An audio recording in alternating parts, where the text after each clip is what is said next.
If you're gonna be a ride operator, friendly. If you're not friendly, you're not gonna enjoy it. People aren't gonna enjoy you.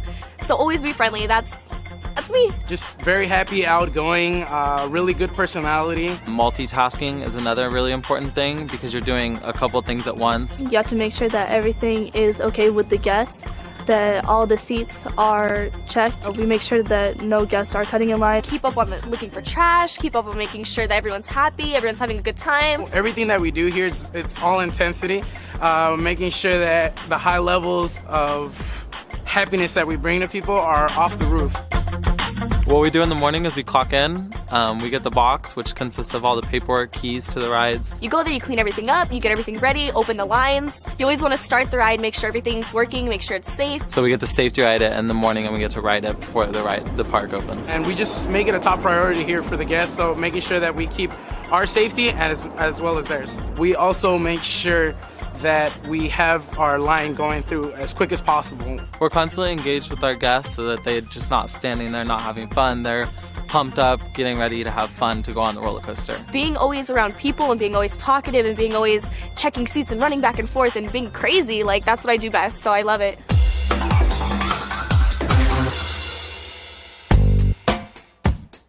We get to come in for free. You're allowed in free, and also you get a buddy pass while working here. Yeah, it makes me really popular with the family, especially friends when they want to come. Your badge is actually a season pass for however long you work here. So if you work here for 6 million years, you have a season pass for 6 million years. My favorite part about the job is it's different every day. We have different guests every single day. It is actually very fun. I like that we never see the same people rather than our crew, and also within our crew it's kind of like a little family. I love the people, my supervisors that I work with. They always help me, so I do feel like I'm treated very, very well here at this park. So it was very easy to apply. I went online, I filled out the application, I got an interview that week, and now I work at Six Flags. It's a fun job. I meet new people. I'm really talkative, so I get to talk to people all the time. There's never a time where I'm not doing something. I'm not bored, and it gets me out of the house, and I love it. This is what I do!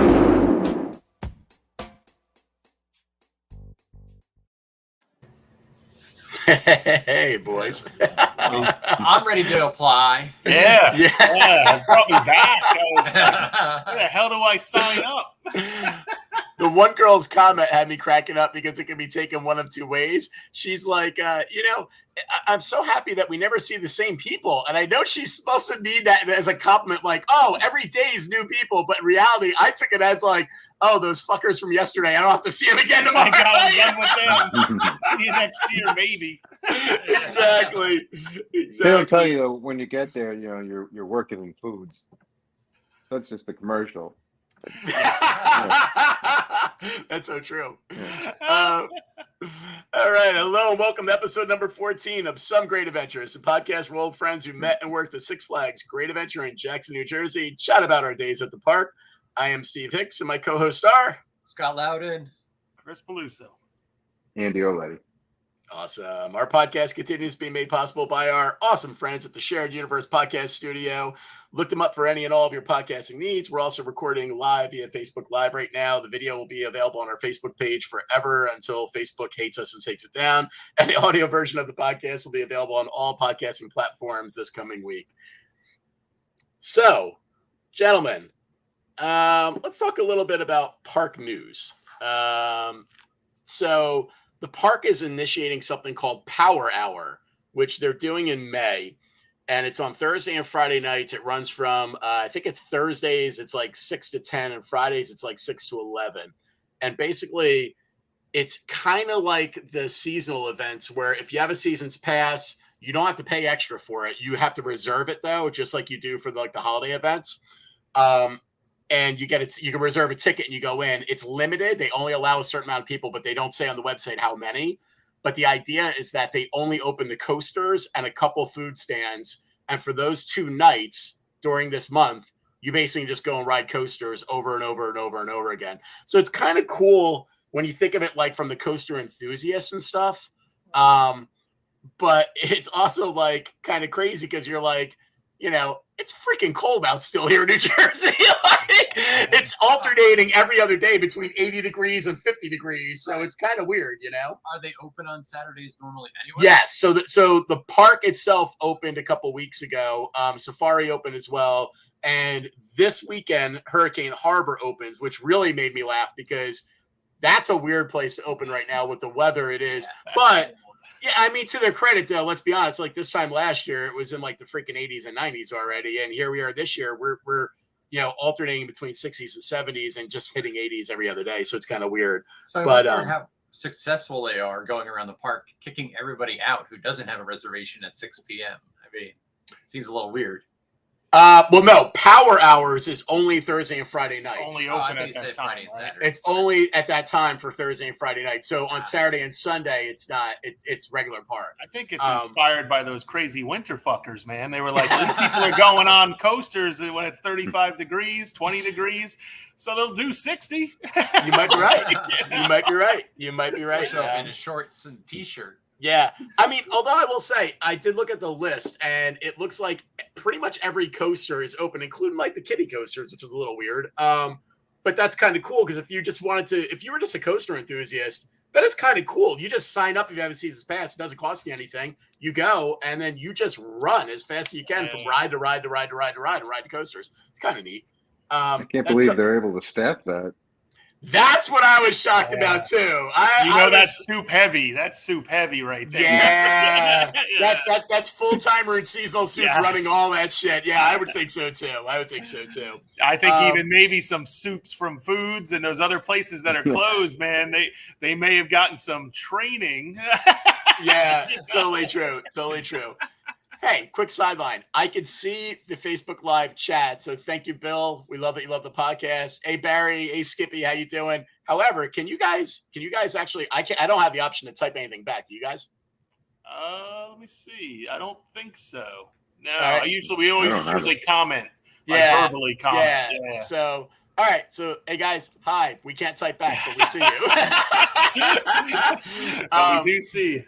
This one cracked me up. So, USA Today put out a news thing that they put a voting out for last month, and Great Adventure was up for 3 categories. Okay, and the categories were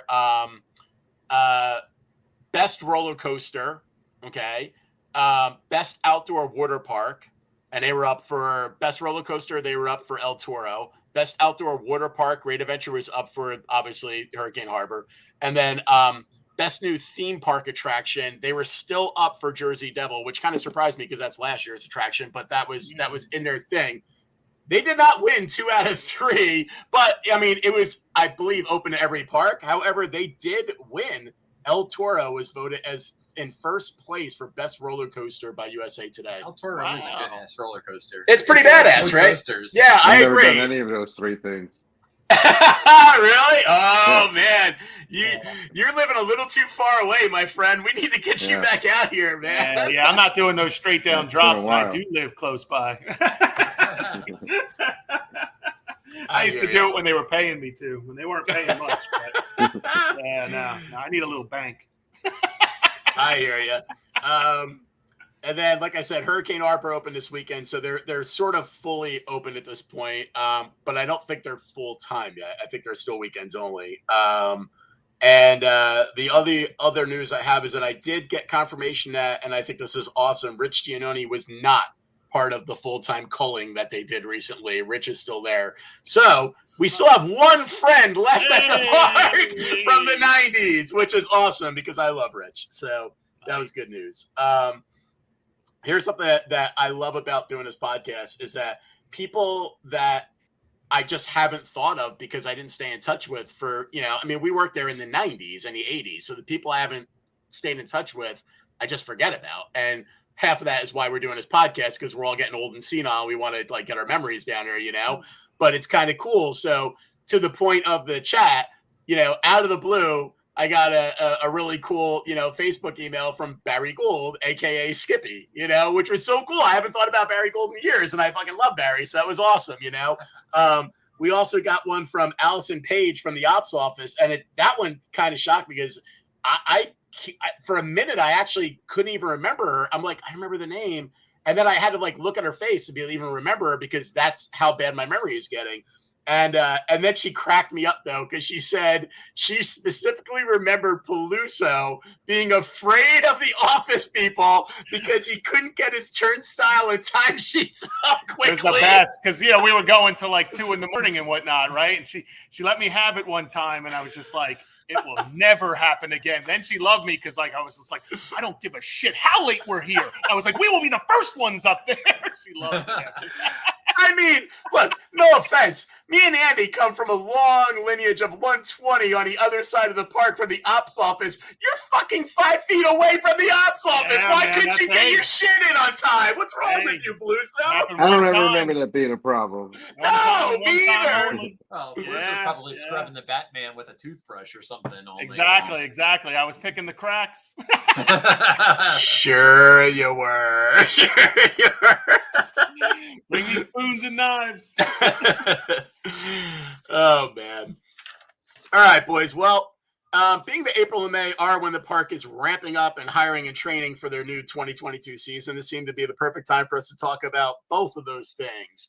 So one thing I'll bring up, I went up and I looked at their hiring page, and they have a website, and the website's for all of Six Flags. So, and as you know, there's a ton of other things. Six Flags isn't even just amusement parks. They have other type of parks as well and attractions.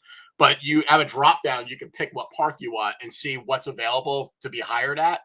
And so I dropped Six Flags Great Adventure, took a look at what they're currently offering. It's kind of cool if you go on there. They're actually they have like seasonal food supervisors open. No surprise there, but they have like a lot of like seasonal positions all over the place. But what's kind of cool too is that not all of them, but most of them will actually have a little byline and tell you what the pay range is, and it's always up to. Meaning that, that's kind of the sucker's bet, you see up to $18. Like, I'm getting paid $18. Yeah. So you get in and you're like, well, no, you're getting paid $6, but the maximum pay for this job is $18. We know that's the scam, but they do list it. And so I was looking at the various ones, and I will say the two that are listed as up to $20 per hour are, no surprise, because we saw that and we talked about last time, rides. Ride operators are listed at up to $20 per hour. And the other one is park services, which is grounds. And I was like, that's kind of cool. Because I'll be quite honest with you. I loved rides, and I worked my ass off when I was in rides, especially, as both the red tag and a blue tag. I don't think I did anywhere near the amount of work I did as my 1 year as a 15-year-old in grounds. Holy fuck, man. When I pushed that fucking 6 garbage can dumpster and did dumpster runs for like 10 hours, which I wasn't supposed to do because of my age, but I did. And, and that was hard ass work, man. Yeah. I mean, seriously hard work. Incentivize that shit. Yeah. And let's be honest, who the fuck wants to clean one of those bathrooms? I mean, some of the stuff I saw in my one season as a regular employee in the bathrooms was disgusting. Yeah, what I saw as a supervisor was even worse. Yeah, they deserve $20 an hour. Like Andy was saying, we're watching that video, and it's like 40,000 people. Yeah. Yes. Yeah. And that video, it's like, oh, I'm gonna play with monster train sets, and then you get there, and it's like, here's your bathroom. Right. That's not what you were thinking. I did a solid 6 weeks in grounds. I didn't think I actually ever cleaned the bathroom, but it doesn't surprise me. Yeah, it doesn't either. When I was in grounds my first year, they had me doing porter work. So they did. I was mostly dumpster or pan and brooming, but once in a blue moon, they would have me cover a porter. And porters were actually, I think they got paid more if I'm remembering right, and they were assigned to the bathrooms, but sometimes they didn't have anyone to break them, and they always had to have somebody there at that time. So this is back, when I was 15. This is a long time ago. And I remember the one time I was pan and brooming, but for whatever reason, he didn't have a porter covering the bathroom next to lightning loops. And the supervisor came running over and he grabbed me, and I was walking with another dude pan and brooming, and we were both 15-year-olds. And he's like, I need your help. Come to the bathroom right now. And we went in there, and somebody, they did not just poop on a seat. They pooped on the wall. It looked like they pooped in their hands and just went like this. They did that shit on purpose. Rubbed it on the walls and dropped it on the floor. And there was stuff. I'm not joking. It was on the I ceiling. believe you. And I've seen shit I can't unsee. yeah, and it was shit I can't unsee. It was even worse. Beyond the smell, the look alone. And I remember I looked at the other dude. The other dude looked at me, and I was like, I'm not doing this. And he goes, I'm not doing this. And his supervisor was like, one of you has to do it. And I was like, you can fire me. I'm not doing this. I'm not touching this. And I walked out and went right back to sweeping and just ignored it. And I didn't, thank God I didn't get in trouble, because otherwise we wouldn't have this podcast, because I would never have got to work in there. But yeah, man, I was having nothing to do with that. And so, but it's funny because I'll always remember that. That's like one of my first impressions of the park when I was first working in the park. Can't unsee that.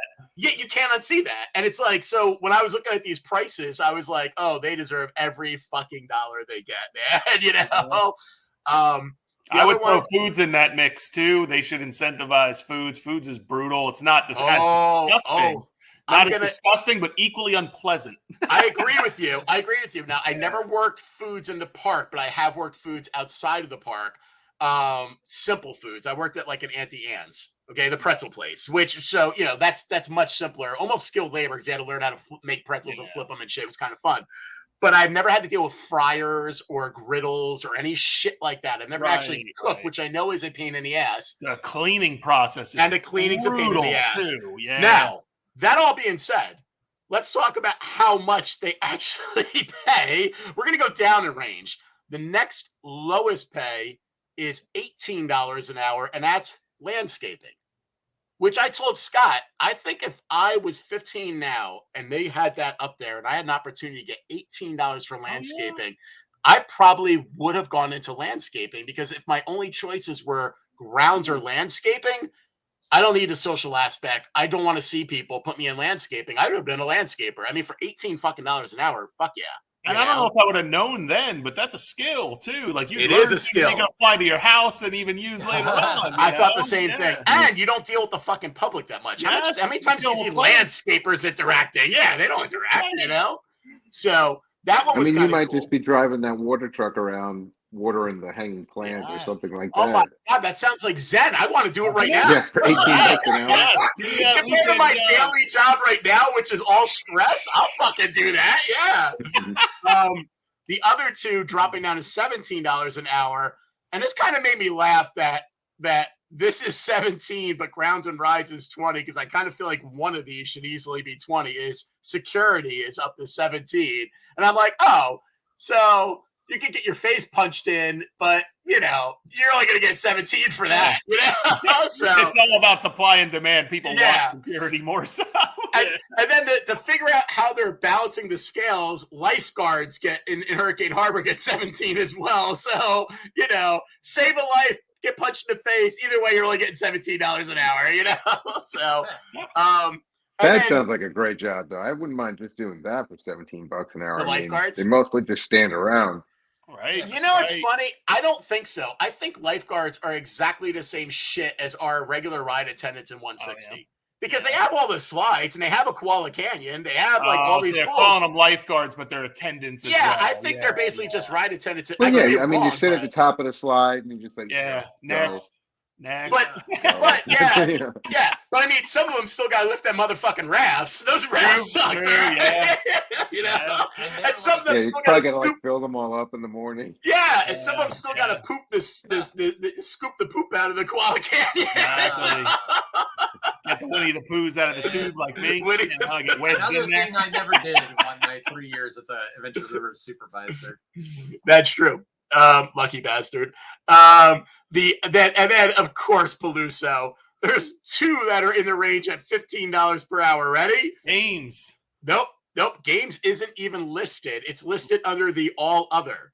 So okay, yeah. I was gonna say the last two categories are food and beverage, up to $15 per hour, and many other jobs, $15 per hour.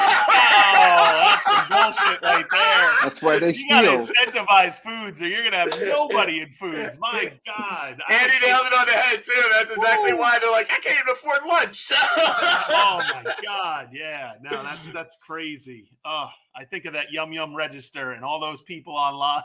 Not forget that. That's so Give funny. me landscaping. Yeah. Now, so while we're talking about new hires, so I was kind of doing I like to do a Google search on things I know we're going to talk about, see if anything weird comes up, and it's kind of cool. If you do a Google search on YouTube, you could bring up this very short, it's a 3-minute news video from New Jersey Spotlight News, okay, which in 2016 was some reputable news station in New Jersey. I have no idea who the hell that is now, but the whole it's like a live newscast from a regular TV station, okay? And basically it's the bulk of it is the story is Newark students learn from Six Flags summer jobs. That's the title of it. And this was kind of cool. So in 2016, there was no more busing from Newark. That didn't happen anymore. So we talked about the busing before, but they didn't have any.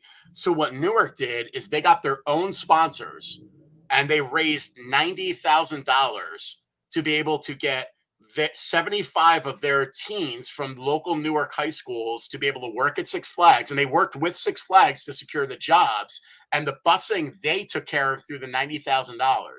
So 75 teens, me and Scott were working this out. That's probably 2 buses. They said that the kids' schedules were basically from door to door. They were 9 a.m. to 9 p.m., which included their travel time. So I'm assuming they worked swing shift. They probably worked an 11 to 7. And they basically didn't have to pay for their busing. Newark secured their own buses for them so that didn't come out of their check. And because there's no other way for these kids to ever get a job at Six Flags. And they were all primarily hired either in rides or foods. And that's so cool. However, I also was like, holy fuck. Is it really $90,000 to get a bus service daily for one summer? Because holy shit.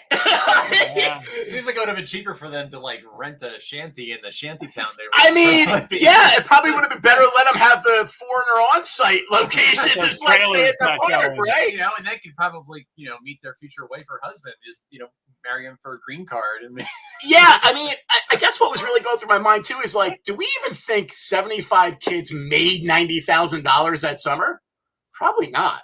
There was more for just getting them to the job than paying them on the job, So that's crazy. That was just a news thing that I brought up where I was like, holy fuck, that's nuts, man. All right, let's jump over into orientation training, boys. So when we're talking about new hires and we're talking about training, I think the first thing to kick off is orientation training, which I got hired at 15. I don't even remember what my orientation training was at all. Do you guys remember? And we're not talking about ride specific. We're talking about just you got hired at the park. Now you're getting your first training. Do you even remember what it was? Yeah, it was more customer service focused, right? Yes. Just generic. I sort of remember that a little bit. Little mission statement action, I think, things like that. Although mission statements weren't such a buzzword when I first started. Yeah, they go over all the rules, right? All the wardrobe stuff. Yeah, where everything is, you got a map happening. Yeah, we didn't have to go to those once we made supervisor, right? So no, we did not, obviously. And just so you know, this year's hiring logo is "Work Where You Play," which I think was last year's too. Which is actually a decent logo for them. I guess that makes sense, right? Yeah. They do say under their hiring banner, this is kind of cool. Their minimum age, which we've talked about, is 14, which is crazy because it was 15 back when I worked there. It's 14 now.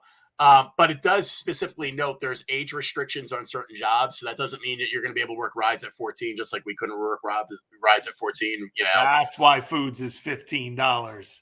Foods, I bet, qualifies. Some of foods register, I bet, qualifies. Probably. Probably. Yeah, that makes sense. And then here's a new thing they have there, which I thought was really cool and a little surprising. Under their hiring, under the benefits section, it says daily pay. Work today, get paid tomorrow. You could switch your paycheck to get paid daily. I wonder if they take a cut out of that. I don't know. But a little percentage, kind of like the check cashing truck. Sure, and payday loans, baby. I will gladly pay you today for 1% of your paycheck. Tell you what, I'll give you all of it, but you can owe me 20%, 20 big. 20 big. I thought that was kind of cool. But if they, let's be honest, let's give them the benefit of the doubt. If they don't take any money and they just have it set up as a payroll, that would be nice. Yeah. that's pretty fucking cool. I mean, if I was 15, you told me I got paid daily. Holy shit, I'd be the happiest person in the but world. when you see how much you're actually going to make for the day, you might not want to come back the next day. At least when you get a whole week at a time. That is true.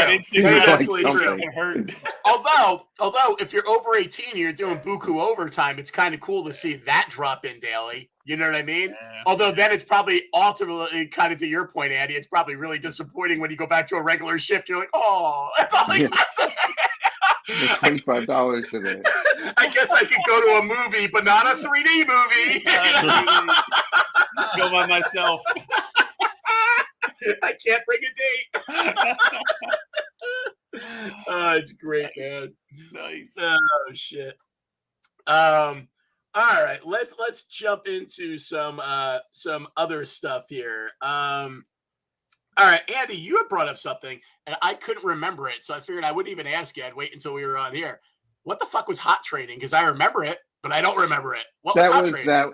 That year, I think the year I started, it was hands-on training, they called it. But the acronym they made was hot training. You had to get signed up for hot training. That's what it was. It changed every couple of years. Yeah. But that's what it was, I think, in the beginning. I was laughing because I was like, fuck me, I don't remember what hot training was, but I remember hot training. I just do not goddamn remember it, Like, I don't remember what it even stood for. So yeah, because I think we changed it. Like, at one time it was like 4-step training program, Like, it wasn't hot when I was doing it. But, they did change like yearly. Like Andy said, they change yearly. So yeah, and you'd have to do your initial annual training thing, your hot training or whatever it was called that year. Then you'd come back and do your department training for probably like 2 days, remember? Right. And then we'd have to have the big brainwashing rally. Those were all the mandatory things you had to go to before the season started. Yep. All right, well, let's kick off with that. So all right, let's say we got through our orientation training. So we already went through, you're learning the basics basically, all right? Although I will say, I did pull this from my old resume, which had a lot of Six Flags information broke in because it's when I was going into the corporate world and I was trying to use that to transition. And there was a lot of stuff you could use from Six Flags to make yourself look really good on a resume if you had been there for a decent amount of time and done a lot of stuff. And for training specific, I actually had provide quality training for employees in safety, guest service, and company policies, which I was like, damn, that was pretty good. I was like, that's accurate too. It's pretty much what we did. I was like, all right, look at that. I didn't fully lie on my resume. It actually had some accurate shit, Not even embellishing. Hey, you can put lipstick on a pig. And I mean, you hired me, bitch. So what are you talking about? That's right. You didn't have a line in there. I fired more people than almost anybody else at the park. I didn't take pride in that, but I took pride in the fact that most of them didn't punch me in the face while I fired them. So same here. Let go a lot of people. I'm not proud of it, but they all went well. Well, I mean, my motto always was, if you're sitting here and I'm firing you, you did something wrong. Yeah, exactly. This is not personal. I always started out, this is not personal. I have nothing to do personally wrong with you at all. I always started that out because it never was, Right. It's not true, though. There were 2 people who were totally personal. I was happy as fuck to fire their asses, but I'm not going to say who they were. There were 2 that I was pretty happy when I gave them the boot through that security gate. I'm not going to lie, all right? There were a few malicious, people.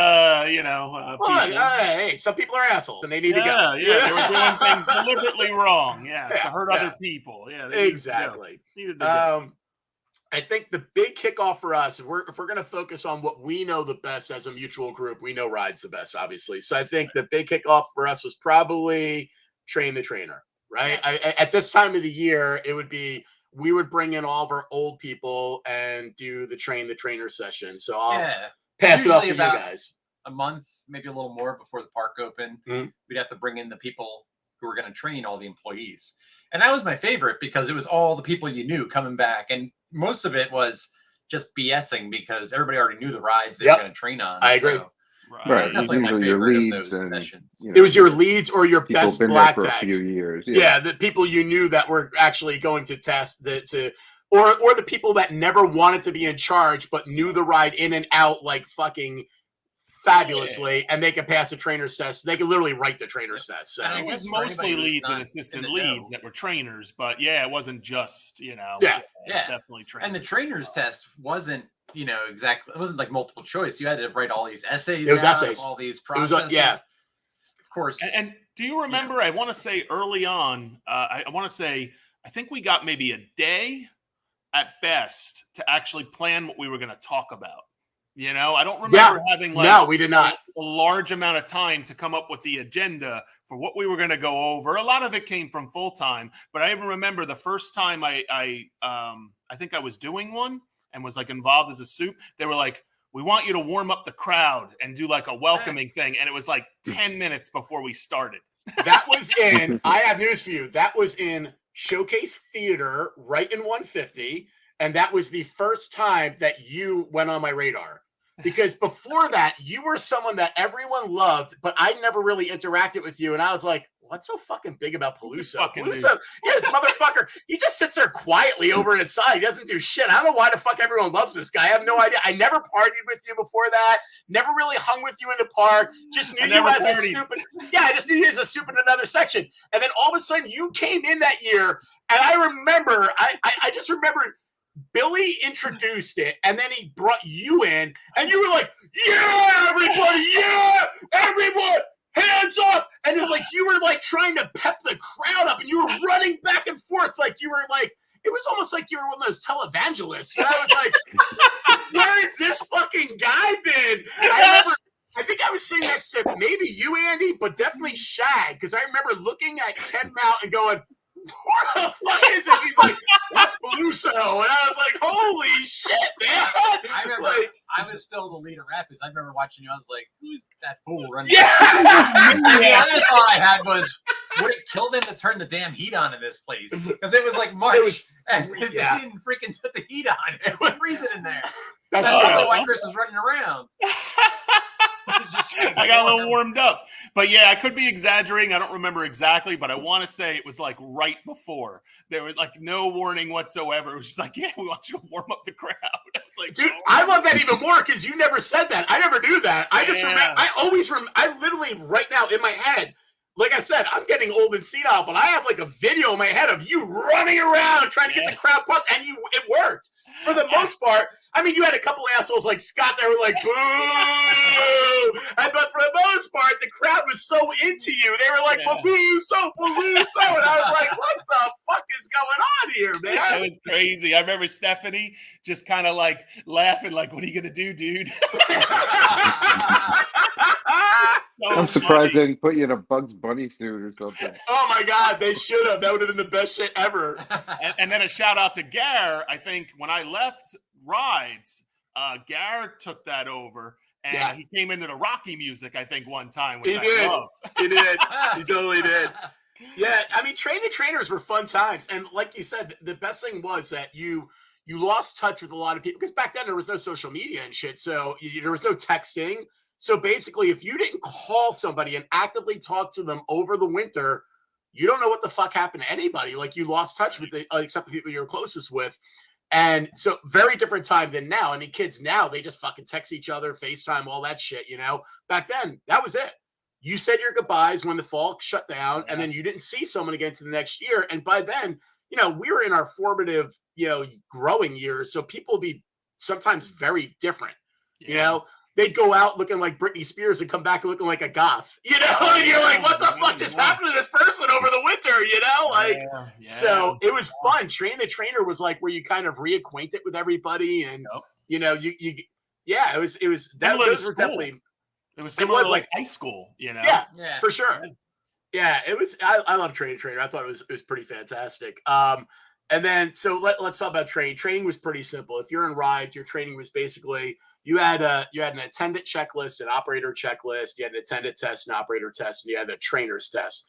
The attendants were cake on purpose because you're not doing very much, and it's a pretty simple job almost on any ride you're at, except maybe like the free fall and shit. You still had a little bit of responsibility there, and you know, coasters and stuff, you had to know what the fuck you were doing. But the tests were easy. Let's be honest. The attendant tests were never hard.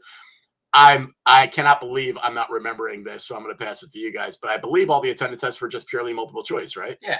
Yeah. no. Yeah, they were all multiple choice, and it was things like, where are the fire extinguishers? Exactly. Those kinds of questions. And I believe the operator tests were 90% multiple choice, and then usually depending on the ride, flat rides were pretty much also multiple choice for operators, I believe. But major rides would then have the essay section, and depending on what ride it was, depending on how badly the essay section was going to be affecting you, because I remember rapids, we did not fuck around with that on an operator test. We'll fail a motherfucker in a heartbeat. Free fall, same thing. Coasters, same thing. And then the trainers having test. to grade those tests and the trainers test and the hand, I don't know what teachers must go through. I mean, the way people would write on these, you had no idea what half of them were even talking about.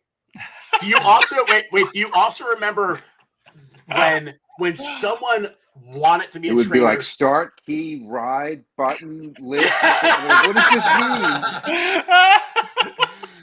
Do you remember when someone wanted to be a trainer so fucking bad that you finally let them take the trainer's test and then you didn't grade it right away and they rode your ass every day? Like, when are you going to grade my test? I want to train.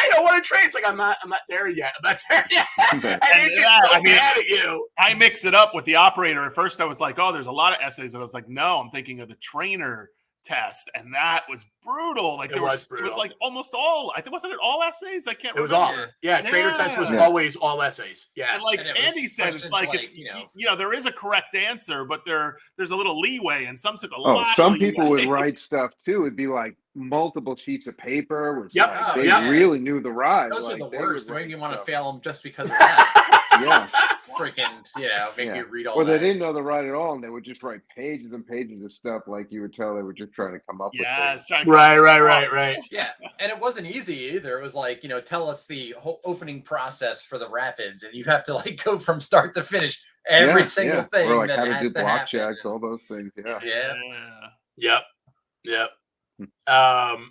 So free fall was brutal. Like, that was just like operating in manual and having to go, all the detail that was involved. I think grading free fall was very difficult as well. Grading free fall was a nightmare. Grading rapids was also pretty rough. But I think I think basically the rule of thumb, if for people that don't know, is that if a ride had to be put into any type of manual mode and you had to know how to operate it in manual, then that ride was a little bit harder than any other ride around. And we took it a lot more seriously. So free fall in manual was no fucking joke. Rapids in full manual was no fucking joke. If you didn't know what you're doing, you're knocking people off the boats by bumping them and shit, or you're just going to fuck shit up, it took a lot. There was a lot more to it than that. So you had to be really strict about it. I remember failing a lot of trainers tests. I remember failing a fuckload of operator tests. And I also remember this is the funny thing. I remember failing a lot of tests, but then working with the employees and getting them the retest, and then they eventually passed. I only remember 3 people that could not pass a fucking operator test to save their fucking life. And I'm not going to say their names. I'm not going to embarrass them, even though I haven't talked to those 3 people since those days back in the 90s. But there were 3 that I specifically remember that I worked with and were never going to be an operator. And all 3, well, that's not true. 2, I ended up moving into BBL, and they were perfect for BBL. And they actually were cool with it. And 1 was not good for any ride at all. And it was a 160 person. And I actually put her in wardrobe, and she was pissed. She was so fucking angry because she was like, I want to work rides. All my friends are in rides. And you can't say you're too stupid to work a ride. Like, I don't know what to tell you. You're too stupid. But to my credit, a month later, she told me, I literally was giving my something in the wardrobe. And she told me, this is the best job I've ever had. I'm very happy you put me here. So I was kind of happy about that. And I don't remember who the hell the lady was in charge of wardrobe, who I used to love. This is where I'm definitely old. I don't remember. I know you guys probably remember the wardrobe lady. There was an older woman in charge. I don't remember her name, but I definitely remember a staple there. Peaches, but I don't think she was running. Not Peaches. There was an older woman with white hair that was running it at the time. And she actually came up and said, we didn't think we were going to be able to keep her, and we took her as a favor, but she's actually one of our best people now. So that kind of made me feel good. But how many people do you guys remember, like, just simply being like, you can't be in rides? Yeah, well, there's the can't be in rides, or you can't operate a major ride. There's definitely 2 categories there for sure. Yeah. Right. I had a bunch few. of people that were a little too smart to work in rides. Yeah, they got a little too comfortable with how much they knew about the ride, started causing breakdowns, and I kind of one or two of those. Hey, yeah. every high wind was a valid high wind, Peluso. Okay, shut up. They were using the gum scrapers to trigger the proximity switches. To create errors that nobody could figure out. Yeah, so they don't work. They didn't work at the park anymore. I mean, there is definitely a lot of that going around. Andy, what do you remember? Anything, especially since you were, I mean, you did 120 after I stayed in 160. You went back. So I'm sure you hit a lot of shit. In our site, if you couldn't operate a major ride, like you couldn't really work in the section. So, maybe. El Sombrero is all we had outside of that. So if you couldn't, you were out. Yeah. If you just couldn't pass the operator's test, but you still seemed like a decent person who could handle a little responsibility, we could put you in BBL if you wanted to do that, but that was really it. It's funny. I didn't think about this, but when we were, having our joking East versus West war, that probably subliminally is one of the reasons why I always valued West so much more than when I worked in the East, though, is you just nailed it on the head. So I didn't even think about that, because you had to be able to be an operator. You had to be able to operate a fucking ride. Like, we're not going to just keep you on the hat. You're not going to be El Sombrero, and that's it. Like, and even most then, of the kids in the section, really wanted to be operators on all the rides. It was kind of like, a status thing. So that's true. That's why that section worked really well, I think, just because everybody could move around so easily. Yeah, I will say I don't remember this as much in 140 or 160, and you guys can pipe up and say if you remember it in 140 or 150. But I will tell you, in 120, it was a badge of courage when your fucking operator tag had every fucking thing checked off. Everything checked off, man. And then there were some people that were trying to get the whole park, which was ridiculous because unless you're a supervisor, you're not getting it. But I remember in 120, it was like, if you saw someone that only had coaster and you had like coaster, by trade, log flume cables, you're like, hey, get out of here. You don't know nothing, So. No, I mean, to touch on the operators for flat rides, I mean, we had the trio. So, we did have some that were mostly flat. And then I guess you could call it the duo of shuttle and centrifuge, So, they didn't, there wasn't that much of a necessity. There was a huge necessity to have that Autobahn operator, which is brutal, by the way, absolutely brutal position to be in. Maybe not that difficult, but very tough. But yeah, I would say Movie Town. And for those that don't know, your trio was Spinmeister, Autobahn, Music Express, right? Oh, yeah, that was it. And, you'd take music and take Spinmeister any day of the week over Autobahn. That was a tough break up those jams was a pain. Oh, the jams, the complaints of the height requirement, I think, are the worst aspect, and having to say turn your wheel 3 times a day. I had to turn Emmanuel Lewis away. Oh, yeah? Emmanuel Lewis didn't make the height. I'm 99% sure I had to turn away Mr. Dinklage. Yes, Jersey native. The fucking hand! How do you turn the hand away? What is wrong with you? To death, and I felt terrible, and he was awesome about it too. He was like, "No, I understand," and I vividly remember it because I felt terrible, and I'm like, "Holy shit." That was Peter Dinklage, it wasn't at the time, but kind of crazy. Could be wrong, but pretty friggin' sure that it was him. He was eyeballing you going, someday I'm going to sick a dragon on your ass. Trial by combat. I demand a trial by combat. Oh my God, that's funny as shit. Nice. One of the things that I saw online, and this kind of cracked me up, because I mean, this is a standard for any corporate job, so we all deal with this, but people were kind of like surprised by this, but they forbid, as part of being an employee at Six Flags, they forbid posting on social media anything negative. And I saw like there were some people in a couple of like the Facebook groups and then some online forums where people were like complaining about like, well, what I do on my own time is my own thing. And all I'm thinking is like, that's a sign of maturity, and you're way too young to understand the corporate world. Because in my job, if I posted something and it was anything negative about my company, I'm gone. Instantly. Yeah, but I think that's a lot to ask of a bunch of 15, 16-year-old kids not to post on social media. Well, it's funny though, because think about it though, like at this day and age with TikTok and shit, do you want someone that's like working? We know it's not there, but let's say you got a chick that's working this Spin Meister every fucking day, which sucks. Okay, in the middle of the hot sun, it's one of the worst jobs. I remember almost passing out covering that damn thing a couple times, for like 6-hour shifts and whatnot. Why don't you get a nice breeze off of it when it's running, but not when you're fucking like working it, But can you imagine? They're miserable. So every day they just go on TikTok and talk about and then someone fucking threw up and it came out and hit me in the face. I fucking hate everything about this job, but I'll be back tomorrow. And every day they do a TikTok video, which a lot of people try to do. That's got to be bad.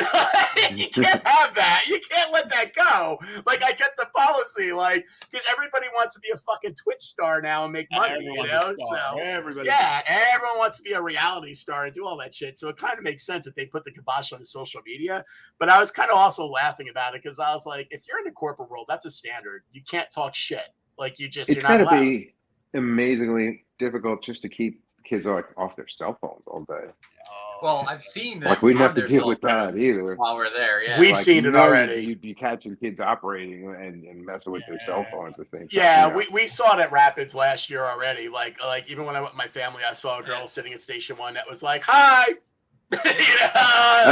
You could literally sit out, and shoot a spillway and just watch TV all day. I'll be honest with you. I'm really surprised that they don't have a no cell phone in the park rule. It doesn't. I mean, if you have a locker and you can lock it in a locker, I don't know why they don't just make them. Because they wouldn't be able to hire anybody. Nobody would work there. They'd be writing people up constantly for that. Well, I mean, look, we were writing people up constantly for not wanting to wear a fucking hat, but eventually they had to. I mean, it's not that hard once you establish the rule.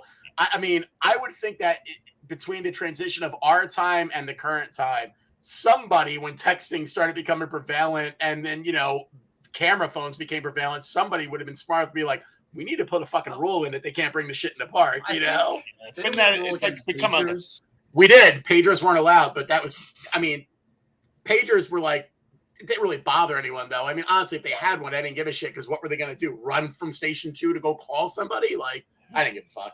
And it was one of those things where it was a rule, but I didn't care about it because it didn't affect anything, One of the things we had to watch for, though, we didn't have the cell phones, man, but we had to keep them off the regular phones. You could just be on that phone constantly. I remember having those talks at times, hey, on the phone. Every time I come up here, you're on the phone and you're not talking about work. Oh, yeah. I can't tell you how many times as a supervisor, I'd sneak into the log flume station, pick up the thing, and the party line was going. I'd be like, what are you talking about? And you'd get dead and I'd go, as long as you're not talking about me, I don't care. Just don't get caught by anybody else. Okay, bye. And I'd hang up. Because once you were there for a long time, you didn't give a shit. But when you were new, you had to bust their balls, So, right. But, kind of funny. So is there anything else you guys could think of you want to talk about basic training, ride training, checklist training? I mean, we kind of went over a couple podcasts ago about how checklisting for rides, anyone could be checklisted for an attendant position depending on the ride. We didn't care. It was mostly a lot of grounds people, and sometimes you get emerge people. A lot of the people from the office would come in and help us and stuff. Obviously, there was no such thing as checklisting for operators, supposedly. Although once in a blue moon, there'd be someone where you'd be a staffing problem, and you're like, I'm grading your test right now as I'm standing next to you. Right. Verbal test. Go. Exactly. Where are the fire extinguishers? And you're standing. Exactly. A couple of those going on. Am I remembering this correct? Were soups able to attend any ride without having to do the test and everything? So to be a soup, we had to take all the tests. Bingo. Yeah, to be a soup, something like that. We were the only ones in the park that had to have a fully completed checklist. We had the badge and it had to be fully completed. No, I never took tests for. Well, because I didn't take every test now. You guys are what me and Andy consider the lower level supervisors. Well, it's kind of like what happened with every other policy there, Right. It went away. It went away. You know why we may not have been able to do that, Chris? Because there used to be a step between a lead and a supervisor. Where what was that step called? Your job was specifically to train people. Oh, hey, area trainer! And you know what? That would have been a pretty cool job. It was awesome. That was the best job there, actually. About How good was It was like being a soup with no responsibilities and no radio. And you know, word on the street was that it was the best way to meet chicks in the whole place because I mean, maybe. But you know, when some of us were in line and we were right there and we busted our asses and we were sure we were going to get there next year, it went away. You know, the park always knew which people would always be riding in the back of the work crew truck. Okay, we're just going to leave it at that. All right, Scott? Hey, Chris, you know what else I didn't do in my 6 weeks in the grounds? I didn't have to ride in the back of a pickup. No, they just made you walk. Maybe. I mean, I'm not going to go into area trainer, although we are talking about training, but we'll give it a very quick recap. There was a position for a short period of time, maybe 3 years, that was basically all you did was you were assigned your section and you were responsible for all the cross training of your section. And it was actually pretty fantastic because when they had an area trainer, I don't think there was ever a time when people were better cross-trained because you had a person whose job was to make sure that happened.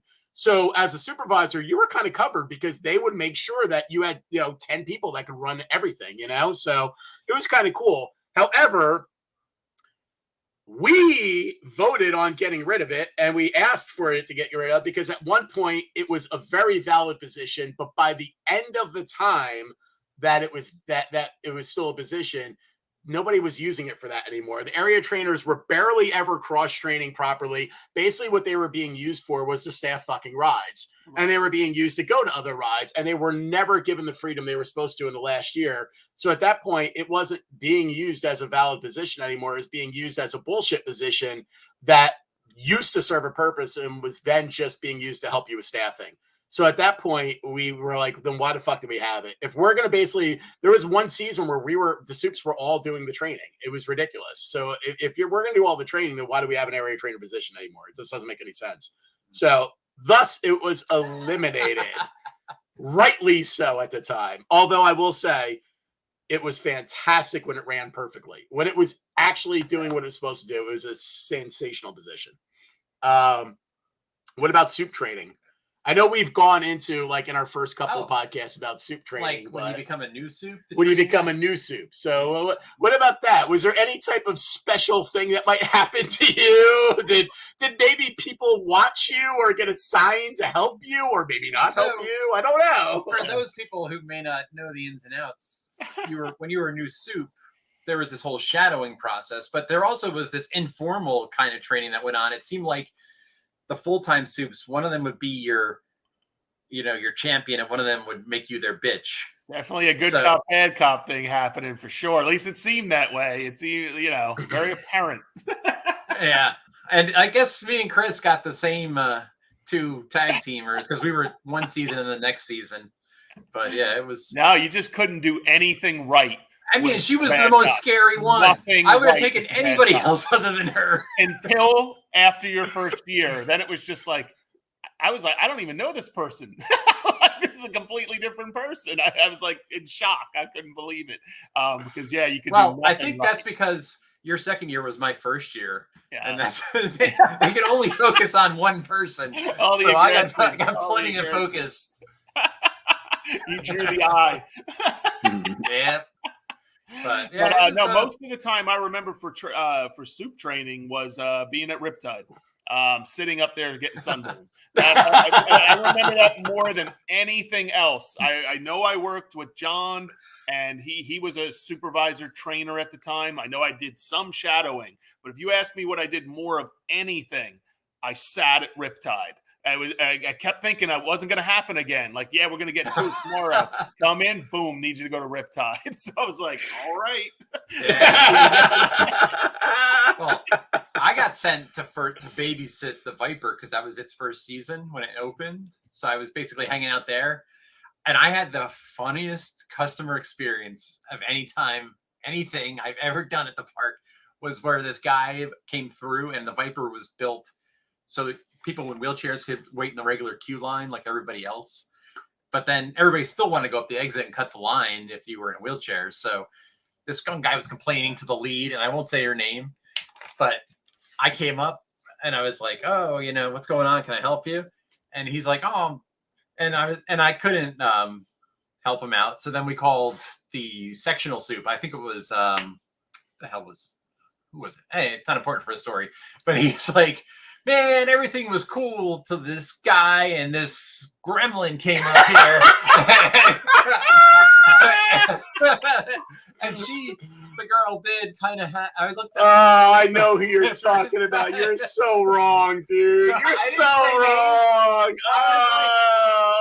I mean, she was on the cuter end, so maybe she was a mogwai and not an actual gremlin. Oh no! I never thought about that until that moment. And then after I said it, well, first I had to leave because I was laughing, but then I was like, wow, I can kind of see that. So. If someone knows that they're a gremlin, I'm fully expecting one less like on our Facebook page after this podcast. I don't know who the gremlin is or the mogwai. However, yeah, definitely a less like.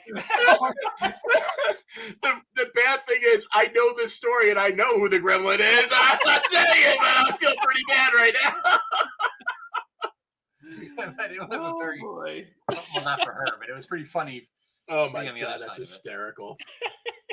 Yeah, while we're talking about training, we'd have to absolutely mention that we did have a fantastic training center.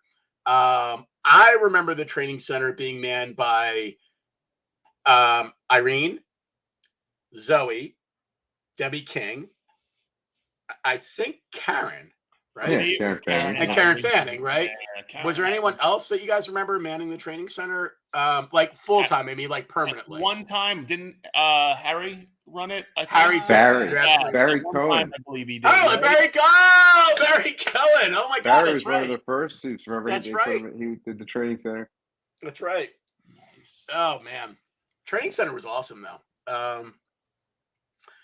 Let's see what else we got. So, all right. So we talked a little bit about ride trading. Chris, you did foods. What was foods trading like? Was there any like specific? Like, was there a ton of stuff, or was it like? I barely remember. Or was it just on the job?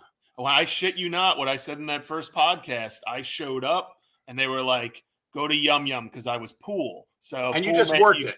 go And you learned on the wherever, job, go wherever. right? They sent me to Yum Yum. I'd never seen. There were more buttons on that register than I have on my keyboard here. I could not believe it. Little tiny written in pen font of what everything was, and they were just like, "Here you go." You had to get your bank. I want to say that was the only training I think I can vaguely remember is like where to go to get your bank of money and whatnot and stuff like that. But very little because everything was different, and you didn't know what you were going to be working on. But there was no, this is how we cook burgers. This is how a register works. There was none of that at all. It was like, show up. It's kind of funny because when I think of foods and I think of games, and I never had to go through I went through like fast training in games because I got hired full time. They brought me in and they basically gave me 1 week of, we're going to walk you around every game and show you how every game works. You're going to learn them all in 10 minutes. Right. And then you're going to be working because you know how to supervise and that's what you're here for. So, but from anyone I talked to, it seemed like in games, and Andy, you correct me, you guys both did games, so you did too. So you actually came in as a seasonal soup in games, so you might know better than me, although I think you only came in just for the flight simulator. But from my understanding, there was no training like rides, no checklist, no bullshit like that. You basically came in and you got hands-on cash training. Handling training. You had you had cash training, which you had to have because you had to know how to handle that. You got register training or a till training, but otherwise, you just got training when you got dropped into the fucking food stand or the rides, and you learned it as you did it. And then the next day, who the fuck knew where you were going to be the next day? You might be doing something else, but you got trained that day too. Yeah. And eventually, you'd be assigned to an area. But for reality, you knew most of the things in your area. I mean, come on. I mean, it didn't take very long. All you had to do was learn the rules of that stand you were at. For most of them, yeah.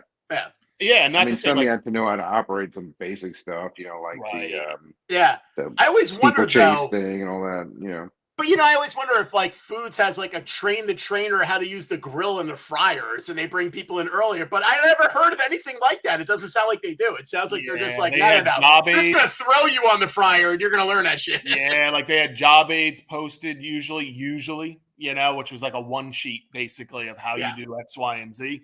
But yeah, the registers I always thought was the most challenging, But again, like once you do a yum yum, then you go to front gate soft serve and it's like, oh, this is nothing. You know what I mean? Yeah, that's true. That makes sense. It really depends on where you're being sent and whatnot. And then eventually, even being pool, I started to fall into similar places, But yeah, that first day at Yum Yum was traumatizing. That was absolutely awful. Games, like, no disrespect, it had its challenges of doing it very well and making a lot of money and managing the people correctly. But no, that should be in the $15. Allotment, merchandise and air conditioning, $15 allotment, front gate, you know what I mean? Air conditioning, they're definitely except maybe not guest relations. Guest relations, not guest relations. They should be the $25 fucking category. zone, okay? Yeah, they should get their own category, all right? Definitely a new category. By the way, me and Scott were talking before we kicked off the podcast. You guys both got sent to work at the front gate at some point as a supervisor, right? That was part of your supervisor training also. You had to learn how to sell. You had to do a couple of days at guest relations. And this do is guest why complaints this motherfucker rode the back of the work-through truck all the time. He never worked the front gate as a supervisor. How the fuck was that possible? Because we did the year. We had the year where it was rides, grounds, and front gate. Like we were in charge of all three, and we had to work all three. I know. That's no. So the year that I got promoted to soup was that year of rides and grounds. Yeah. I didn't even realize the front gate was a part of that. Oh yeah, that's where we met the legend Neil. But I never got sent to the front gate even after. But when I got promoted that year, that was the year that like it was super hot. It never rained. Adventure Rivers was slammed the whole time, and I was the only person who got promoted that year. So it was, what's her name? Pam over on the other side. Yeah. But she was a supervisor the year before, and she lost it when they ended the 120 project, but then they promoted her back. Pam Eakin? Yeah. Yeah. So it was like, so I was the only one. So I guess, I don't know, maybe I just like fell through the cracks and they didn't. Front gate did fall off of the supervision aspect. Rides and grounds stayed for, I feel like, the year. Yeah. I think the vision was that we were also going to supervise the gate too. And it was just like, yeah, this just isn't working. You know what I mean? Yeah. Far away. However, we still did. I remember selling and doing the whole thing. We still were trained to do it and had to do it a few times. Yeah. But, I can't believe it. That's where we met them, two legends. Yeah, I can't believe this motherfucker never had to work, never had to take tickets once, never. I mean, granted, I never had to sell very often. That was rare because generally they knew they were going to pull us back out real quick. So you just basically take tickets. But, or they would send so many of us up there. Sam was awesome, and she would put us to shadow the register person so we could sit in the air-conditioned booth until they yanked us back out because they were overloaded because all of a sudden all of us got sent up there. So, But anyway, so I had to point that out because I was like, this mother, Barry Gould, Skippy, said that Neilio also did the training center, which was probably not during my time, but I absolutely believe that's possible because that is a motherfucking jack of all trades. Neilio, I think, did everything. So, yeah. Yes. As we get close to wrapping this up, we're getting close to our time. I will say one thing when we talk about training and ride training and all that is that Scott got brought specifically over into his last year into games. And if I remember right, all you were hired to do was be a supervisor of the Max Flight Simulator in the Right Stuff area. Correct? That and the cash registers at the Sky Swing. Yep. Okay. Which that sucked. Because while the rides people were diddling around doing whatever they were doing, making people complain, they all complained to me because I was the one who was. You were the money. I was like, this sucks. Like, I was like, I don't want this job. You can take this job and shove it. Well, so one thing I will say, I've said this on former podcasts. For a couple of seasons during the winter, I worked with Kathy Diesner, and we basically did all the rides manuals. We would update the manuals. We'd create the new rides manual. We'd update the checklist. We would rotate the tests out so they weren't the same tests. So we'd move the questions around and change the answers a little bit. And we did the attendant checklist, the operator checklist. We did all 3 of the tests, and we did any updates to the manuals, and we created any of the new rides information. That actually served me well in my last year in games, because the Max Flight people had no fucking clue how to do any of that. So I actually stepped in and I created their manual for the Max Flight Simulator, and I created their checklist, and I created their tests. So being that Scott's last official duty in Six Flags was to supervise the simulator, I just happened to have the test here in front of me. I lasted like 6 all weeks. 6 weeks before he quit. I happen to have the test in front of me. And this is the easiest test, in my opinion, ever. So I picked a couple of there's 29 questions on the operator's test, and I just picked 9 of the 29 just to see if Scott can remember. I did take that test. Okay. Oh, I know. Well, you, as a supervisor, you should have been grading this test. So clearly you know this inside and out. So here's a couple easy ones. Scott, Max Flight Simulator, 1997. Who is authorized to reopen a ride after a breakdown or a shutdown? A game supervisor, a mechanical rep, an electronics rep, none of the above. Oh man, this is hard. I mean, it seems like a trick question because it would be a ride supervisor, but that's not the truth for games because they were a bunch of idiots. None of the above.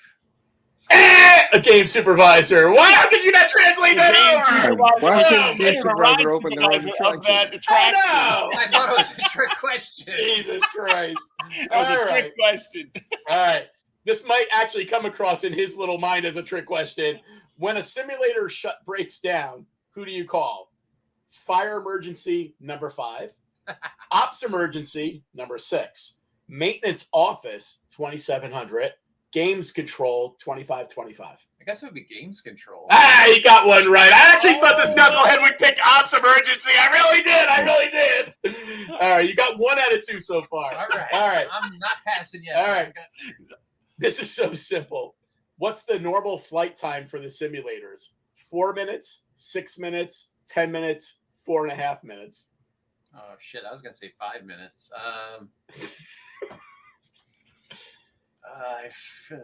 I'll give you a hint. I'll give you an easy hint. They want people on and off as fast as possible. 4 minutes. There you go. Okay, that was an easy one. This one translates into all the tests in the entire park.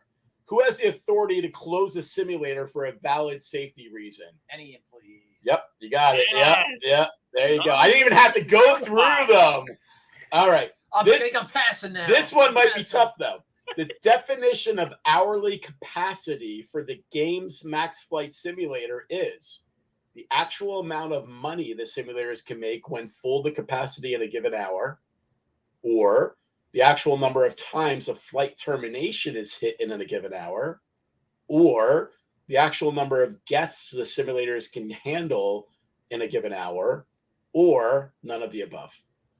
I mean, I'm going to go with C, the guests it can handle. It is. It works out just like games. It's not about the money, but I figured you might pick the money. Because from a game's perspective, I might have picked the money, to be honest with you. How much can we make? That's all we give a shit about, you know? If you don't know this one, I'm just kicking you in the nuts right now. The daily maintenance sign-off sheet must be signed by a game supervisor, a mechanic, and electrician, a game supervisor, electrician, and electronics representative, a game supervisor, mechanic, and electronics representative, a game supervisor, mechanic, and Max Flight representative. He has no fucking idea. He has no idea. I'm going to go with A, but that's not as easy as you Not an electrician. If you remember, the flight simulator had to have an electronics representative. Yeah, I don't remember. I mean, clearly. I didn't know. Not electrician. A would have been suit mechanic electrician. It actually had to have the electronics guy. Here's another one. That was a tough one because most rides are A. So I know. That was my trick one. That was on purpose. That was a good trick one. Test rides may be taken with the game supervisor's permission as part of the training process, by the operator with the game supervisor's position during slow times to attract customers, before any guests may ride at the beginning of the day, or all of the above. All the above. Yeah, that's an easy one. All right, last ones. Ready? Ooh, it's tough. All right. What must the simulator operator look for on the operator monitor prior to starting a flight? That the guest's weight has registered, that their proper time limit has been set, that their proper game has been registered, or all of the above? I think it doesn't make sense that they proper time. I'm trying to think if that was like something that we could adjust. I'd go with all the above. It was. You can adjust the time on that. And you can adjust the game. It had different games in it too, which we were only allowed to use the one, but they had other ones because they were going to expand. Oh. Here's my last one. This is the easiest one for us, but he's not going to get it. What's the height restriction of the simulator? 42 inches unless accompanied by parent or adult, 44 inches, 42 inches. There's no height restriction. I'll be honest with you, I wouldn't have got this. Andy, would you I don't get remember this? any of these things. I wouldn't get this here. This is a total trick one. And the simulator would go up, and you could like go upside down, and there was like a seatbelt and stuff. It had a shoulder harness inside, didn't it? It did. I guess no height restriction. No, it was 42 inches flat. You had to be 42 or you couldn't wear it. Which is kind of surprising that we didn't just be like 42 or accompanied by a parent. Give us some money. But you don't get her, you know. I would have let Peter Dinklage ride. Yeah, I know. Well, I've seen more people hurt on that thing in my entire career than on any of That is true. That guy hated me. I crushed his coaster. No, so I saw somebody break their leg on that thing. Yep. Yeah. That was the dumbest ride. Like, whoever designed that thing was a total idiot because, I mean, I never saw anything where there was like a 2-button start sequence and the second button being like start, but you had to push the first button first. Yeah. Otherwise, when it went up, it wouldn't like stabilize and the tail would drop and crash on the ground. Oh, yeah. So, but there was no like interlock to make sure that you couldn't push 2 unless you did 1. Yeah. Why not just make the start button do both? Hey, right. Yeah. And the operator of the coaster had the ability of crushing it and compacting it. Not in manual, not in anything. Right. Could do right. It. So basically, one was a start button, one was a self-destruct button. Exactly. Yeah. Exactly. And he was like, "No, it doesn't. No, it doesn't." So I did it for him. He was so mad. He told me to do it. I love it. I love it. All right. Believe it or not, gentlemen, we're out of time. we're out of time, man. So I'm going to say thanks to everyone who listens to us babble about our time at Six Flags on Facebook Live and on the audio podcast that we put up afterwards. We love to hear from you all. Please keep the good stories and feedback coming. And as always, I am Steve Hicks, and my co-hosts are Scott Loudon, Chris Peluso, Andy Auletti. All right. Goodbye, folks. As always, make it a great day. Thanks, everyone. Bye, guys. Bye. See you, Barry. Good to see you back, Bye, Skinny. Barry. Bye.